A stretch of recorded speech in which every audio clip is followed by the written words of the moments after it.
ব্র্যাক ইউনিভার্সিটিতে দ্বিতীয়বারের মতো international case conference on business and management অনুষ্ঠিত হয়েছে। ব্র্যাক ইউনিভার্সিটির মেরুল বাড্ডা ক্যাম্পাসে এই কনফারেন্সের অনুষ্ঠিত হয়। ব্র্যাক বিজনেস স্কুল ও ইমারেল্ট পাবলিশিংয়ের যৌথভাবে এটি আয়োজন করে। কনফারেন্সের মূল প্রতিপাদ্য ছিল AI innovation and sustainability rethinking enterprise practice and leadership in the global south. BRAC ইউনিভার্সিটিতে ডাইরেক্ট অ্যাডমিশনের জন্য স্ক্রিনে দেখানো নম্বরে আমাদের সাথে যোগাযোগ করতে পারেন। ব্র্যাক ইউনিভার্সিটির প্রতিষ্ঠাতা ফজলে হাসান আবেদের স্মৃতির শ্রদ্ধা জানিয়ে কনফারেন্সটি আয়োজন করা হয়। কনফারেন্সে মোট ৯৭টি গবেষণা প্রবন্ধ জমা পড়ে।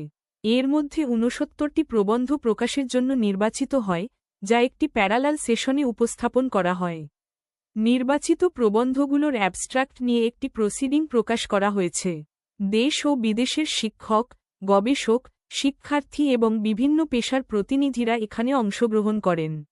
ব্র্যাক ইউনিভার্সিটিতে ডাইরেক্ট অ্যাডমিশনের জন্য স্ক্রিনে দেখানো নম্বরে আমাদের সাথে যোগাযোগ করতে পারেন।